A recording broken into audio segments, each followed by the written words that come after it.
Hi hello guys, welcome back to the channel. So ఇవాళ అయితే నేను మీ ముందుకి ఒక ఇంట్రెస్టింగ్ వీడియోతో అయితే మీ ముందుకు వచ్చేసాను. ఇదే వి క్రాస్ డి మ్యాక్స్ అనే ఒక వెహికల్ అయితే మీ ముందుకు అయితే పెట్టుకొచ్చేసాను.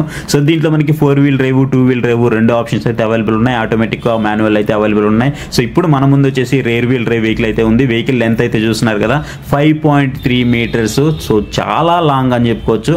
5.3 మీటర్స్ ఉన్న ఒక మీకు పికప్ ట్రక్ అయితే మీ ముందుకు అయితే తీసుకొచ్చేసాను. సో ఫ్రంట్ వీల్ కనుక మీరు చూసుకున్నట్లయితే 250/60 ఇది మనకి 18 ఇంచెస్ వీల్తో అయితే రావడం జరుగుతుంది. ఫ్రంట్లో మీకు డిస్క్ బ్రేక్ అయితే కనిపిస్తుంది. బ్యాక్ సైడ్ మీకు డ్రమ్ బ్రేక్స్ అయితే ఆఫర్ చేస్తున్నారు. ఇది రేర్ వీల్ డ్రైవ్తో అయితే వస్తుంది అనమాట.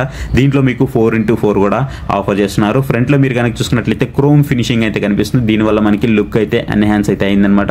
ఇది ఒక లార్జ్ వెహికల్గా చెప్పుకోవచ్చు. పెద్ద వెహికల్గా అయితే ఉంటుంది. రోడ్డు ప్రెజెన్స్ అయితే మాత్రం చాలా చాలా చాలా బాగుంటుంది. పక్కన వాళ్ళు ఎవరైనా సరే మన వెహికల్స్ అయితే చూడాల్సిందే, అలా ఉంటుంది అనమాట. అంటే దీంట్లో మనకి ప్రైజెస్ కనుక చూసుకున్నట్లయితే 23 lakhs ఎక్స్షోరూమ్ ప్రైస్తో ఈ వెహికల్ అయితే స్టార్ట్ అవుతూ ఉంటుంది. అదే మీరు 4x4 తీసుకున్నట్లయితే 27 lakhs దగ్గర అయితే ఉంటుంది. ఏదైతే మీరు లైట్స్ చూస్తున్నారో, లైట్స్ కనుక చూసుకున్నట్లయితే ఫాగ్ లైట్స్ వచ్చేసి మనకి హాలోజన్ ఇచ్చారు. రిమైనింగ్ అన్ని కూడా మనకి ఎల్ఈడి అయితే ఉంటాయి అనమాట. అండ్ బ్యాక్ సైడ్ ట్రక్ వచ్చేసి మనకి కార్గో బెడ్ అయితే మనకి ప్రొవైడ్ చేయడం జరిగింది. సో దీంట్లో మీరు క్యాంపింగ్ చేసుకోవాలన్నా క్యాంపింగ్ చేసుకోవచ్చు, లేదు మీరు అవుటింగ్ వెళ్ళాలన్నా వీకెండ్కి.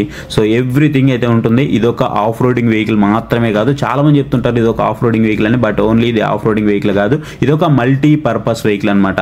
మీరు ఆఫ్ రోడ్ వెళ్ళాలంటే ఆఫ్ రోడ్ వెళ్ళొచ్చు, పిక్నిక్ వెళ్ళాలంటే పిక్నిక్ వెళ్ళొచ్చు, వీకెండ్కి ఎక్కడైనా లాంగ్ డ్రైవ్ వెళ్ళాలంటే లాంగ్ డ్రైవ్ వెళ్ళొచ్చు. మీకు అన్ని విధాలుగా ఏదైతే చాలా బాగుంటుంది. సో మీరు ఏదైతే గ్రౌండ్ క్లియరెన్స్ చూస్తున్నారో, సో గ్రౌండ్ క్లియరెన్స్ కూడా మీకు చాలా చాలా చాలా బాగుంటుంది అనమాట. అండ్ ఇదొక లార్జ్ వెహికల్ కాబట్టి ఫస్ట్ ఆఫ్ ఆల్ దీని లుక్కే అందరినీ ఆకర్షిస్తుందని చెప్పుకోవచ్చు. ఏదైతే దీని యొక్క వెయిట్ ఉందో 1890 kgs అయితే దీని యొక్క వెయిట్ అయితే ఉంటుందన్నమాట. అండ్ ఏదైతే ఫ్యూయల్ ట్యాంక్ ఉందో 55 liters వరకు మనకి ఫ్యూయల్ ట్యాంక్ అయితే వస్తుంది. అండ్ మనకి ఏదైతే మనం డ్రైవ్ చేస్తున్నప్పుడు సో మనకి ఫీలింగ్ ఉంటుందో, ఫీలింగ్ అయితే మాత్రం చాలా బాగుంటుంది.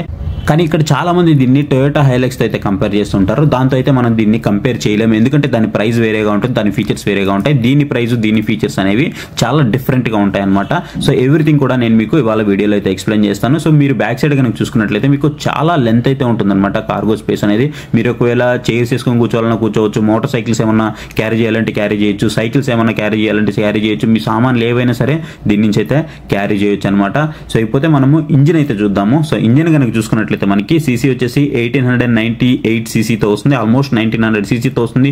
4 cylinder ఇన్లైన్ డిఓహెచ్ ఇంజిన్ అయితే ప్రొవైడ్ చేశారు. పవర్ వచ్చేసి 161 bhp పవర్, 3600 RPM తో వస్తుంది అనమాట. 360 Nm టార్క్ తో వస్తుంది. 200 RPM అయితే ఇది ప్రొడ్యూస్ చేస్తూ ఉంటుంది. సో వెహికల్ అయితే చూస్తున్నారు కదా. సో దీన్ని మనము ఎక్కాలి అంటే ఫస్ట్ మనం దీన్ని అన్లాక్ చేయాలి. సో ఇక్కడ మనం ఇలా ప్రెస్ చేసామంటే మనకి వెహికల్ అయితే అన్లాక్ అయితే అయిపోతుంది అనమాట. డోర్ అనేది మీరు ఇక్కడ చూస్తున్నారు కదా, ఒక చిన్న బటన్ అయితే ఉంటుంది. సో అది మనకి హ్యాండిల్ బార్ లో కలిసిపోయి ఉంటుంది. క్రోమ్ ఫినిషింగ్ హ్యాండిల్ బార్ అయితే మనకి ఇక్కడైతే కనిపిస్తుంది అనమాట. సో మనము ఎంటర్ అయిపోతాం లోపలికి. సో ఎంటర్ అయిపోయి మిగతా డీటెయిల్స్ అన్ని కూడా ఇక్కడైతే మాట్లాడుకుందాం. ఫస్ట్ మనము డోర్ హ్యాండిల్ దగ్గరకు వచ్చేసేటప్పటికి మనకి అన్ని మిర్రర్స్ కి సంబంధించినటువంటి కంట్రోల్స్ అన్ని కూడా మనకి ఇక్కడైతే కనిపిస్తూ ఉన్నాయి. లాక్, అన్లాక్ బటన్స్ కూడా మనకి ఇక్కడైతే కనిపిస్తూ ఉన్నాయి. డోర్ హ్యాండిల్స్ మనకి క్రోమియం డోర్ హ్యాండిల్స్ కూడా కనిపిస్తూ ఉన్నాయి. మీరు ఇక్కడైతే చూసుకోవచ్చు. మొత్తం మనకు ఒక 6 స్పీకర్స్ కూడా మనకి దీంట్లో అయితే ప్రొవైడ్ చేస్తున్నారు. సో మీరు ఒకవేళ అప్ అండ్ డౌన్ చేసుకోవాలంటే ఎక్కడి నుంచి అయితే చేసుకోవచ్చు అనమాట. మీరు ఎక్కాలంటే మీకు స్టెప్ అయితే ఉంటుందన్నమాట అక్కడ. సో ఆ స్టెప్ మీద నుంచి మీరు ఎక్కొచ్చు. సో ఇక్కడ మీరు చూస్తున్నారు కదా, సో ఈ విధంగా అయితే ఎక్కొచ్చు అనమాట. మీరు ఒకవేళ సీట్ అడ్జస్ట్మెంట్ చేసుకోవాలంటే మీకు సీట్ అడ్జస్ట్మెంట్ అయితే ఇది ఇక్కడ అవైలబుల్ అయితే ఉంది. సో మీరు ఏ విధంగా కావాలన్నా సీట్ అడ్జస్ట్మెంట్ చేసుకోవచ్చు. హైట్ కానివ్వండి, అలాగే ఫ్రంట్ బ్యాక్ కానివ్వండి, అలాగే మీకు ఏదైతే స్టీరింగ్ అడ్జస్ట్మెంట్ ఉందో సో మీరు అది కూడా మీరైతే అడ్జస్ట్ చేసుకోవచ్చు. మీ డ్రైవింగ్ కంఫర్ట్ని బట్టి మీరైతే అడ్జస్ట్ చేసుకోవచ్చు అనమాట. సో ఇప్పుడు నేను నా డ్రైవింగ్ కంఫర్ట్ని బట్టి నేనైతే అడ్జస్ట్ చేసుకున్నాను. మీరు ఇక్కడ చూస్తున్నారు కదా. సో ఈ విధంగా అయితే మీరు ఎలా కావాలంటే అలా దీన్ని అయితే అడ్జస్ట్ చేసుకోవచ్చు. సో ఫైనల్గా మీరు చూస్తున్నారు కదా. సో ఒకవేళ మీరు పడుకోవాలన్నా సరే పడుకోవచ్చు. నేను మీకు ఇప్పుడు చూపిస్తాను చూడండి. ఒకవేళ మీరు పడుకోవాలంటే చాలా సింపుల్గా అయితే పడుకోవచ్చు అనమాట. చూడండి, సో ఇలా రిలాక్స్ అయితే అవ్వచ్చు అనమాట. సో ఇది మనకి ఒక ఆఫ్ రోడ్గా, అలాగే మనము ఏదైనా లాంగ్ వీకెండ్స్కి ఏమన్నా లాంగ్ డ్రైవ్ వెళ్తున్నాము, సో అప్పుడు కూడా మీకు చాలా బాగా అయితే పడుతుంది. ఇంకపోతే మనకి ఏదైతే సీట్ కుషనింగ్ ఉందో, సీట్ కుషన్ కూడా మనకి చాలా బాగా వస్తుంది. అలాగే థై సపోర్ట్ కూడా మనకి చాలా బాగుంది. ఇకపోతే మనం వెహికల్ అయితే స్టార్ట్ చేద్దాము. సో వెహికల్ స్టార్ట్ చేయడానికి మనకి పుష్ స్టార్ట్ అండ్ స్టాప్ కి సంబంధించినటువంటి బటన్ అయితే ఇచ్చారు. సో మనం ఆన్ చేసే మనకి స్టీరింగ్ అయితే మీరు ఇక్కడైతే చూడొచ్చు. సో స్టీరింగ్ కానివ్వండి, కంట్రోల్స్ కానీ మనకి ఈ విధంగా అయితే ఉంటాయి. సో ఏదైతే మనకి 9 inches కి సంబంధించినటువంటి టచ్ స్క్రీన్ మీరు లెఫ్ట్ లో అయితే చూడొచ్చు. సో మొత్తం మనం ఇక్కడ నుంచి అయితే కంట్రోల్ చేయొచ్చు అనమాట. వాల్యూమ్ కానివ్వండి, ఏసీ కానివ్వండి, ఇవన్నీ కూడా మనం ఇక్కడ నుంచి అయితే కంట్రోల్ చేయొచ్చు. మోడ్ కానివ్వండి, కాల్ లిఫ్ట్ బటన్ కానివ్వండి, కేవలం మనకి ఇవి మాత్రమే ఇచ్చాడు. ఎక్కడ కూడా మీకు అంత క్లమ్జీ అయితే ఏమనిపించదు. స్టీరింగ్ మౌంట్స్ అయితే మొత్తం మీకు ఈ విధంగా అయితే కనిపిస్తూ ఉంటాయి అనమాట. అండ్ హార్న్ అయితే ఉంది ఎక్స్ట్రా, అంతే, అంతకుమించి ఏం లేదు. మీకు ఎక్కడా కూడా ఇది ఏంటి అనేది అర్థం కాకుండా ఉండడం అట్లాంటివి ఏమి ఉండదు. మీరు ఓల్డ్ వెహికల్స్లో చూస్తుంటారు కదా, సేమ్ అలాగే ఉంటుంది. మీరు ఈ బటన్స్ని ఇక్కడ నుంచి కంట్రోల్ చేస్తే మీకు అక్కడ మారుతుంది, చూసారు కదా. సో 9 inches కి సంబంధించినటువంటి టచ్ స్క్రీన్ డిస్ప్లే అయితే మనకు కనిపిస్తుంది. ఇది కూడా కొంచెం ఆడుగా అయితే ఉంటుంది అనమాట, కొంచెం ఓల్డ్ మోడల్ అయితే ఉంటుంది, మీకు చూడగానే కనిపిస్తూ ఉంటుంది అనమాట. అండ్ ఏదైతే ఈ ఫ్యాబ్రిక్ ఫీల్ ఉందో అది కూడా మీకు టచ్ అనేది మనకి బాగా అనిపిస్తుంది అనమాట. మీరు ఒక మంచి వెహికల్ డ్రైవ్ చేస్తున్నట్టు మీకు అయితే అనిపిస్తూ ఉంటుంది. సో ఇది మనకి మీటర్స్ అయితే చూడడానికి ఈ విధంగా అయితే ఉంటాయి. ఆర్పిఎం మీటర్ కానివ్వండి, స్పీడోమీటర్ కానివ్వండి, ఓడోమీటర్ కానివ్వండి, ట్రిప్ మీటర్ కానివ్వండి, అలాగే మనకి యావరేజ్ ఫ్యూయల్ ఎకనామీ కానివ్వండి, అన్ని మనం ఏ మోడ్లో ఉన్నాము ఏంటి అని, అలాగే మనకి ఫ్యూయల్కి సంబంధించినటువంటి ఫ్యూయల్ గేజ్ కానివ్వండి, ప్రతి ఒక్కటైతే మనకి ఇక్కడైతే కనిపిస్తూ ఉంటాయి అనమాట. టెంపరేచర్ కానివ్వండి అన్ని కూడా మనకి ఇక్కడైతే కనిపిస్తుంటాయి, మీరు ఇక్కడ చూడొచ్చు. ప్రజెంట్ నేను ఆల్మోస్ట్ ఒక 120 km/h 140 km/h అయితే నేను టెస్ట్ డ్రైవ్ అయితే ట్రై చేశాను. సో అప్పుడు నాకు యావరేజ్ ఫ్యూయల్ ఎకనామీ అనేది ఆల్మోస్ట్ నాకు 9-10 అలా వచ్చిందనమాట. అదే మీరు కనుక ఒక 100, 90, 80 అలా కనుక డ్రైవ్ చేస్తే మీకైతే 11-12 వరకు వస్తుంది. సో అప్రాక్సిమేట్లీ మీరు ఖచ్చితంగా ఒక 11-12 అయితే ఖచ్చితంగా వేసుకోవచ్చు దీని యొక్క మైలేజ్ అనేది. అంతే, మీకు మరీ ఎక్కువ మైలేజ్ అయితే మీరైతే ఎక్స్పెక్ట్ చేయొద్దు అనమాట. సో యాడ్ బ్లూ లెవెల్ కూడా మీరు ఇక్కడైతే చూసుకోవచ్చు. సో అన్ని కూడా మనకి సైడ్ మౌంటెడ్లో కూడా కొన్ని కంట్రోల్స్ అయితే ఇచ్చారు. లెఫ్ట్ సైడ్ ఇచ్చారు, రైట్ సైడ్ అయితే ఇచ్చారు. సో మొత్తం కూడా మనకి ఏదైతే స్టీరింగ్ కంట్రోల్స్ ఉన్నాయో స్టీరింగ్ కంట్రోల్స్కి కింద మనకి అన్ని కంట్రోల్స్ అయితే ఇచ్చారనమాట. రైట్ సైడ్ అయితే రైట్ సైడ్కి ఇచ్చారు. సో లెఫ్ట్ సైడ్కి మీరు మూవ్ అవ్వాలంటే లెఫ్ట్ సైడ్ అయితే ఇచ్చారనమాట. అన్ని కూడా చాలా మాన్యువల్గా ఉంటాయి. మీరు ఏదో కొత్త వెహికల్ చూస్తున్నారు, ఒక కొత్త టెక్నాలజీ చూస్తున్నారు అనే ఫీల్ అయితే మీకు అసలు అయితే ఉండదన్నమాట. మీకు అంతా కొంచెం ఓల్డ్ లాగే ఉంటుంది. మాకు ఎక్కడైనా డిసప్పాయింట్మెంట్ అనిపించిందంటే అది ఖచ్చితంగా క్రూజ్ కంట్రోలర్ దగ్గర అయితే నాకు కొంచెం డిసప్పాయింట్మెంట్ అయితే అనిపించింది అనమాట. సో క్రూజ్ కంట్రోలర్ ఉంటే బాగుండేదని నాకు అనిపించింది. సో నాకు ఇక్కడ క్రూజ్ కంట్రోలర్ ఎక్కడ అయితే కనిపించలేదు. సో క్రూజ్ కంట్రోలర్ అయితే లేదనమాట.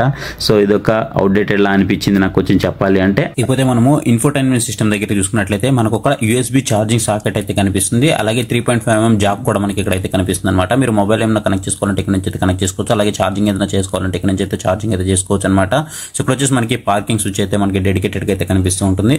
సో పార్కింగ్ హజార్డ్ కి సంబంధించిన స్విచ్ అయితే మనకి ఇక్కడైతే చూడొచ్చు అనమాట. సో ఇది మనకి డెడికేటెడ్ గా అయితే ఇవ్వడం జరిగింది. సో పోతే ఇక్కడ ఈ కంట్రోలర్ ఏదైతే చూస్తున్నారో మనకి ఇది ఒక ట్యూనింగ్ కంట్రోలర్ లా ఉంటుంది అనమాట. మీరు రొటేటబుల్ కంట్రోల్ అని చెప్పుకోవచ్చు. మీరు రొటేట్ చేసుకోవచ్చు, మీకు ఎలా కావాలంటే అలా మీరు కంట్రోల్ అయితే చేసుకోవచ్చు అనమాట. ఏసీ అడ్జస్ట్మెంట్ అయితే చేసుకోవచ్చు. నాకు బాగా అనిపించింది అంటే మాత్రం ఖచ్చితంగా ఏసీ దగ్గర అయితే నేను 100కి 90 మార్క్స్ వేస్తాను. ఎందుకంటే అంత ఫాస్ట్ గా కూలింగ్ అయితే ఇస్తుంది. అండ్ ఇది మనకి ఆటోమేటిక్ అనమాట. మీరు మాన్యువల్ లో కావాలంటే 6 స్పీడ్ మాన్యువల్ లో అయితే మీరు దీన్ని అయితే ట్రాన్స్మిషన్ చేసుకోవచ్చు అనమాట. సో మీకు మాన్యువల్ డ్రైవ్ చేసినప్పుడు ఎలా అనిపిస్తుంది అంటే 6th గేర్ వేయడానికి అసలు మీకు ఛాన్సే రావట్లేదు. 5th గేర్ దగ్గరకే మీకు మోర్ దెన్ ఎనఫ్ అయితే అవుతుంది. ఈవెన్ నేను 170 స్పీడ్ దగ్గర డ్రైవ్ చేసినప్పుడు కూడా నాకు అది మోర్ దెన్ ఎనఫ్ అయితే అయిపోయింది అనమాట. మీకు ఇక్కడ షిఫ్ట్ లాక్ అయితే ప్రొవైడ్ చేయడం జరిగింది, మీరు ఇక్కడైతే చూడొచ్చు. అలాగే మీకు ఇక్కడ కొన్ని కంట్రోల్స్ అయితే ఇచ్చారు, కొన్ని ఎంటీ బటన్స్ అయితే ఇచ్చారు. మీరు ఏదైనా కస్టమైజేషన్ చేసుకున్నప్పుడు మీకు అది ఉపయోగపడే ఛాన్స్ అయితే ఉందన్నమాట. అండ్ ఇక్కడ చూసుకున్నట్లయితే మనకి 12 volts కి సంబంధించిన సాకెట్ అయితే మనకి ఇక్కడైతే ప్రొవైడ్ చేయడం జరిగింది. అండ్ ఇక్కడ మనకి మొబైల్ మనం ఇక్కడ ప్లేస్ చేసుకోవడానికి మనకి ఇక్కడైతే ఇచ్చారనమాట. బట్ ఇక్కడ మనకి చిన్న మొబైల్స్ అయితే పడుతున్నాయి కానీ పెద్ద మొబైల్స్ ఏవి కూడా మనకి ఇక్కడైతే పట్టట్లేదు. ఈవెన్ నాకు సామ్సంగ్ S24 Ultra పట్టలేదు, iPhone 16 Pro Max కూడా పట్టలేదు. సో మనకి ఇది చిన్న మొబైల్స్ అయితే మాత్రమే పట్టే అవకాశం అయితే ఉంది. ఇకపోతే మనము రివర్స్ పార్కింగ్ కెమెరా గురించి అయితే మాట్లాడుకోవాలి. So reverse parking camera quality గురించి మాట్లాడుకున్నట్లయితే సో క్వాలిటీ అయితే మీకు చాలా బాగుంది. డే టైంలో అయినా నైట్ టైంలో అయినా మీకు క్వాలిటీ అయితే మోర్ దెన్ ఎనఫ్ అని అయితే చెప్పుకోవచ్చు. ఇకపోతే దీంట్లో మనం 360 degrees కెమెరాస్ లాంటివి అయితే మీరు అస్సలు ఎక్స్పెక్ట్ చేయొద్దు. అలాంటివి ఏమీ కూడా దీంట్లో మనకు అస్సలు ఇవ్వలేదు. ఇకపోతే మనము నైట్ టైం కనుక చూసుకున్నట్లయితే మనకి ఇసూజీ అనేసి ఫ్లోర్ బోర్డ్ దగ్గర ఎంట్రన్స్ దగ్గర మనకు ఒక లోగో అయితే కనిపిస్తుంటుంది. ఇదైతే చాలా ప్రీమియం గా అయితే ఉంటుంది. పోతే లోపల కనుక చూసుకున్నట్లయితే మనకు ఒక గ్లౌ బాక్స్ అయితే ఇచ్చారనమాట. ఒక 2 గ్లౌ బాక్స్లు అయితే ఉంటాయి. అలాగే కప్ హోల్డర్ కూడా ఉంటుంది. డౌన్ సైడ్ ఒక గ్లౌ బాక్స్ అయితే ఉంటుంది. అలాగే మనకి అప్ సైడ్ కూడా ఒక గ్లౌ బాక్స్ అయితే ఉంటుంది అనమాట. ఇందులో మనకు ఒక ఛార్జింగ్ సాకెట్ కూడా కనిపిస్తుంది. సో ఇది మీకు అప్ సైడ్ కి సంబంధించిన గ్లౌ బాక్స్ అనమాట. దీంట్లో కూడా మీకు ఛార్జింగ్ సాకెట్ అయితే ఉంది. ఆల్మోస్ట్ మీకు ఒక 4 ఛార్జింగ్ సాకెట్స్ అయితే ఓవరాల్ గా కనిపిస్తుంటాయి. సో ఛార్జింగ్ సాకెట్స్ కి అయితే మీకు ఎలాంటి ప్రాబ్లం అయితే ఉండదు. సో అలాగే మీకు బాటిల్ హోల్డర్ కూడా మనకి దీంట్లో అయితే కనిపిస్తున్నాయి. ఈవెన్ చెప్పాలంటే మీకు ఒక 6 బాటిల్ హోల్డర్స్ కూడా కనిపిస్తున్నాయి. సో బ్యాక్ సైడ్ కి అయితే వచ్చేద్దాం. సో బ్యాక్ సైడ్ కనుక చూసుకున్నట్లయితే బ్యాక్ సైడ్ లుక్ అయితే మీకు చూడడానికి క్యాబిన్ వ్యూ అయితే మీకు ఈ విధంగా అయితే ఉంటుందన్నమాట. సో ఫస్ట్ మనం క్యాబిన్ లోపలికి అయితే వెళ్ళిపోదాం.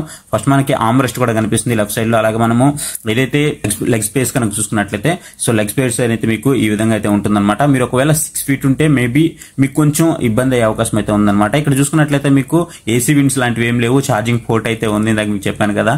సో అలాగే మీకు కొన్ని ఏదైతే బాటిల్ హోల్డర్ హోల్డర్స్ ఉన్నాయి. సో బ్యాటరీ హోల్డర్స్ కూడా మనకి ఇక్కడైతే కనిపిస్తున్నాయి. ఈవెన్ మీరు ఏమన్నా బ్యావరేజెస్ ఏమైనా పెట్టుకోవాలంటే బ్యావరేజెస్ అయితే పెట్టుకోవచ్చు అనమాట. సో లెగ్ రూమ్ విషయంలో కొంచెం ఆలోచించాల్సిన అవసరమే ఉంది, ఎందుకంటే మీకు అంత మంచి లెగ్ రూమ్ అయితే నాకైతే కనిపించలేదు. అలాగే మీకు మ్యాగజైన్ హోల్డర్స్ కూడా మీకు ఫ్రంట్ సీట్లు అయితే కనిపిస్తూ ఉన్నాయి. మీరు ఒకవేళ 6 feet ఉంటే మాత్రం మీకు కొంచెం ఇబ్బంది అయ్యే అవకాశం ఉంది లెగ్ రూమ్ దగ్గర, హెడ్ రూమ్ దగ్గర కాదు. పోతే మనకి ఏదైతే హ్యాండ్ రెస్ట్ ఉందో, సో హ్యాండ్ రెస్ట్ అయితే మనకి బాగుంది. ఈవెన్ మీరు చిన్నపిల్లలు ఉన్నప్పుడు కూడా మీకు చాలా బాగా అయితే ఉంటుందన్నమాట.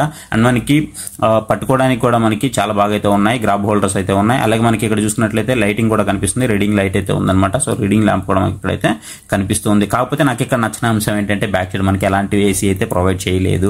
సో ఫ్రంట్ సైడ్ లైట్ అయితే మీరు ఇక్కడైతే చూసుకోవచ్చు. సో బ్యాక్ సైడ్ లైటింగ్ ఏదైతే మనకి ఏసీ విన్ స్విచ్ ఉంటే బాగుండేది, but front side cabin view కనుక చూసుకున్నట్లయితే మీకు ఈ విధంగా అయితే ఉంటుందన్నమాట. అండ్ ఇంకొకటి విషయం చెప్పాలి, ఏదైతే మనకి ఏసీ ఉందో సో ఫ్రంట్ సైడ్ ఉన్నప్పటికీ బ్యాక్ సైడ్ కి చాలా ఫ్లో అయితే వస్తుందన్నమాట. సో నేను ఏ కార్ లో కూడా ఇలా అయితే చూడలేదు, చాలా మంచిగా అనిపిస్తుంది. ఈవెన్ నేను ఎంజీ కోమెట్ లో చూసాను ఇలాగా. సో ఎంజీ కోమెట్ లో మీకు మంచి ఏసీ అయితే వస్తుంది. కార్ చూడడానికి అలా ఉంటుంది కానీ ఏదో బొమ్మ కార్ లాగా, కాకపోతే మంచి ఏసీ అయితే వస్తుంది.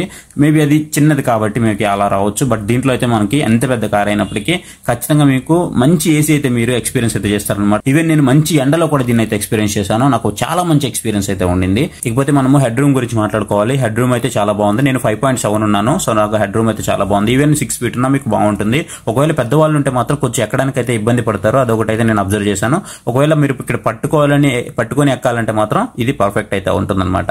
పోతే మనము ఇది వెహికల్ అయితే వెహికల్ సంబంధించిన కంప్లీట్ డీటెయిల్స్ అయితే పోతే మనము దీన్ని టెస్ట్ డ్రైవ్ అయితే చేసేద్దాము. సో టెస్ట్ డ్రైవ్ చేసుకొని సో టెస్ట్ డ్రైవ్ లో మిగతా డీటెయిల్స్ అన్ని కూడా నేను మీతో అయితే మాట్లాడతాను. ఆల్రెడీ నేను చేశాను, బట్ మళ్ళీ మీకోసం ఇంకొకసారి టెస్ట్ డ్రైవ్ చేసి మిగతా డీటెయిల్స్ అన్ని మీతో అయితే మాట్లాడతాను. సో మీరు ఎక్కాలంటే మాత్రం సో ఇక్కడ కొంచెం ఒక స్టెప్ వేసి ఆ తర్వాత అయితే మీరు ఎక్కాల్సి అయితే ఉంటుందన్నమాట. సో ఇక మనం ఏమాత్రం ఆలోచన చేయకుండా టెస్ట్ డ్రైవ్ లోకి వెళ్ళిపోదాం పదండి. సో గైస్ ఇకపోతే మనము డ్రైవ్ అయితే స్టార్ట్ చేసేద్దాము. సో స్టార్ట్ చేసేస్తే మనకి పుష్ స్టార్ట్ బటన్ ఉంది కాబట్టి సో పుష్ స్టార్ట్ బటన్ మనం ప్రెస్ చేసి వెహికల్ అయితే స్టార్ట్ చేసేస్తున్నాము. సో స్టార్ట్ చేస్తే సో ఓవరాల్ గా మనము దీన్ని డ్రైవ్ చేస్తూ మిగతా డీటెయిల్స్ అయితే మాట్లాడుకుందాము. సో ఫస్ట్ దీని యొక్క సస్పెన్షన్ గురించి మాట్లాడుకోవాలి. సో నేను ఆఫ్ రోడ్ లో డ్రైవ్ చేశాను, అలాగే హైవేలో డ్రైవ్ చేశాను, సో నార్మల్ రోడ్ లో డ్రైవ్ చేశాను, అన్నిట్లో డ్రైవ్ చేశాను. అన్నిట్లో నాకు బెస్ట్ సస్పెన్షన్ అయితే అనిపించింది అనమాట. మీరు వెయిట్ వేస్తున్న కొద్దీ మీకు సస్పెన్షన్ ఇంకా బాగా అయితే తెలుస్తుంది. మీరు ఎలా అంటే ఒక ఊయల్లో ఊగుతున్న ఫీల్ వస్తుంది అనమాట, మీకు అంత మంచి సస్పెన్షన్ అయితే ఉంది. కాకపోతే మీరు ఒకవేళ దీన్ని టర్నింగ్ తిప్పాలి అంటే 6.3 meters వరకు మీకు టర్నింగ్ రేడియస్ అయితే పడుతుంది.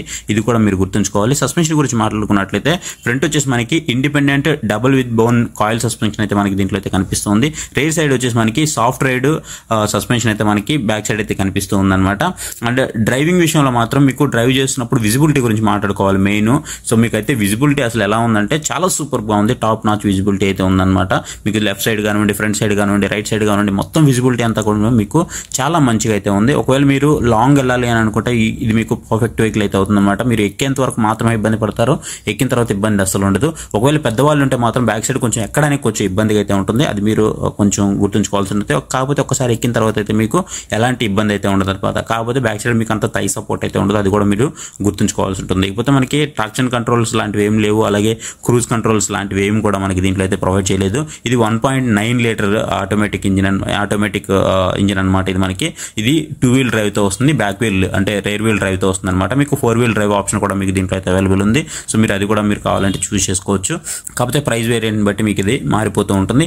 కాకపోతే చాలా మంది దీన్ని చెప్తున్నది ఏంటి అంటే ఎక్కువ మంది ఇది ఆఫ్ రోడ్ వెహికల్ అన్నట్లుగా చెప్తున్నారు. కాకపోతే ఇది ఒక ఆఫ్ రోడ్ వెహికల్ అయితే అస్సలు కానే కాదు. ఇది కంప్లీట్ గా ఒక మల్టీ యూటిలిటీ వెహికల్ అనమాట. మీరు మెయిన్ దీని పర్పస్ ఎలా అంటే మీరు ఒకవేళ ఫ్యామిలీ బయటకు వెళ్ళాలి అని అనుకుంటున్నారు, సో అప్పుడు బయటకు వెళ్ళొచ్చు. కొంచెం ఆఫ్ రోడ్ చేయాలనుకుంటున్నారు, సో ఆఫ్ రోడ్ కి అయితే వెళ్ళిపోవచ్చు అనమాట. కొన్ని ఫారెస్ట్ ట్రిప్పులు వేస్తూ ఉంటారు కదా, అలాంటి ట్రిప్పులు కూడా వెళ్ళిపోవచ్చు. కొంచెం సామాన్ క్యారీ చేస్తారు ఫ్యామిలీ వెళ్తూ ఉన్నప్పుడు, సో అలాంటివన్నీ క్యారీ చేయొచ్చు. క్యాంపింగ్కి వెళ్తూ ఉంటారు, అప్పుడు కొన్ని సామాన్ తీసుకెళ్లాల్సి ఉంటుంది మనం. అట్లాంటి టైంలో కూడా మనము సామాన్ అయితే తీసుకెళ్లొచ్చు అనమాట. లేదు మన మోటార్ సైకిల్ ఏదైనా చెడిపోయింది మన ఫ్రెండ్తో, లేదంటే కొన్ని సైకిల్స్ ఏమన్నా మనం షిఫ్ట్ చేయాలనుకుంటున్నాం, అట్లాంటి టైంలో కూడా మనకి ఇది బెటర్ ఆప్షన్ అయితే అవుతుంది అనమాట. అలాగే మనం ఒక కార్గో బెడ్ గా దీన్ని చేంజ్ చేయాలనుకుంటున్నాము, సో మనం బెడ్ గా కూడా మనం చేంజ్ చేసుకొని పడుకోవడం కానివ్వండి, కూర్చోవడం కానివ్వండి, సరదాగా కబుర్లు చెప్పుకోవడం కానివ్వండి, ఇలాంటివన్నీ కూడా మనం ఈ ట్రక్ లో అయితే చేయొచ్చు అనమాట. సో ఇది మనకి బెస్ట్ అయితే అవుతుంది. లోపల మొత్తం మనకి ఒక 6 కప్ హోల్డర్స్ అయితే ప్రొవైడ్ చేస్తున్నారు. మీరు ఎప్పుడైతే డ్రైవ్ చేస్తున్నారో సో డ్రైవ్ చేస్తున్నప్పుడు 80+ లో ఉన్నప్పుడు అయితే మీకు ఒక వార్నింగ్ అయితే వస్తుంది, ఓవర్ స్పీడ్ వార్నింగ్. 80+ లో 1 beep అయితే వస్తుంది. ఒకవేళ మీరు ఎప్పుడైతే 120+ కి వెళ్తున్నారో సో 120+ కి వెళ్ళిన తర్వాత మీకు కంటిన్యూస్ గా బీప్ అయితే వస్తూనే ఉంటుంది అనమాట. సో జనరల్ గా కొన్ని వెహికల్స్ ఏం జరుగుతుందంటే మీకు ఎప్పుడైతే 80కి వెళ్తారో 1 beep వస్తుంది, ఆ తర్వాత మీరు 120 వెళ్ళినా కానీ చాలా వెహికల్స్ అయితే మీకు కంటిన్యూషన్ బీప్ అయితే రావట్లేదు. బట్ బట్ దీంట్లో మీకు 120+ వెళ్ళిన తర్వాత కంటిన్యూషన్ బీప్ అయితే వస్తుంది. సో గైస్ ఇక ఫైనల్ కంక్లూజన్ గురించి మాట్లాడుకోవాలి. సో ఈ వెహికల్ ఎవరు కొనాలి ఏంటి అని అంటే, సో ఖచ్చితంగా నాకు ఒక మల్టీ యూటిలిటీ వెహికల్ కావాలి. నేను హైలాక్స్ లాంటి వెహికల్స్ అసలు కంపేర్ చేయను. నాకు ట్రక్ ఏవైతే ఉన్నాయో అంటే పికప్ ట్రక్స్ ఏవైతే ఉన్నాయో ఆ పికప్ ట్రక్స్ అన్నిటితో నేను కంపేర్ చేయను అని అనుకుంటే మీరు ఈ వెహికల్ తీసుకోవాలి. బట్ ఇసూజు ఇంజిన్ అనేది మీకు నెంబర్ 1 ఇంజిన్ అని చెప్పుకోవచ్చు. ఖచ్చితంగా మంచి ఇంజిన్ అయితే ఉంటుంది. మీరు డ్రైవ్ చేసినప్పుడు ఆ ఫీల్ అయితే ఎక్స్పీరియన్స్ చేస్తారు. కాకపోతే మిగతా వాటితో మీరు కంపేర్ చేసుకోకూడదు. ఎందుకంటే దీంట్లో ల్యాక్ ఆఫ్ ఫీచర్స్ అయితే ఉన్నాయన్నమాట. చాలా తక్కువ ఫీచర్స్ ఉన్నాయి చెప్పాలంటే. మీకు అదొక ప్రాబ్లం అయితే మీరు నోటీస్ చేస్తారు. ఈవెన్ మీకు అప్గ్రేడెడ్ ఫీచర్స్ ఏవైతే ఉన్నాయో మొబైల్ కనెక్టివిటీ కానివ్వండి, లేటెస్ట్ అప్లికేషన్ ఫీచర్స్ కానివ్వండి, లేకపోతే మీకు క్రూజ్ కంట్రోలర్ కానీ, ట్రాక్షన్ కంట్రోలర్ కానివ్వండి, హిల్ హోల్డ్ అసిస్ట్ కానివ్వండి, హిల్ డిస్కార్డ్ అసిస్ట్ కానివ్వండి, ఇట్లాంటి మీకు కొన్ని ఫీచర్స్ అయితే ఉంటాయి. అడాసిల్ కానివ్వండి, ఇలాంటి ఫీచర్స్ ఏమీ కూడా మీకు దీంట్లో అయితే ఆఫర్ చేయట్లేదు. ఇది ఒక్కటి మీరు గుర్తుంచుకొని వెహికల్ తీసుకోవాలనుకుంటే మీరు తీసుకోవచ్చు. సో ఇది గైస్ వీడియో అయితే మీకు నచ్చింది అనుకుంటున్నాను. వీడియో నచ్చితే వీడియో లైక్ చేయడం మాత్రం మర్చిపోద్దు. ఇంతవరకు మన ఛానల్ సబ్స్క్రైబ్ చేయకపోతే ఇప్పుడే మన ఛానల్కి సబ్స్క్రైబ్ అవ్వండి. Thank you for watching. See you next video. Bye.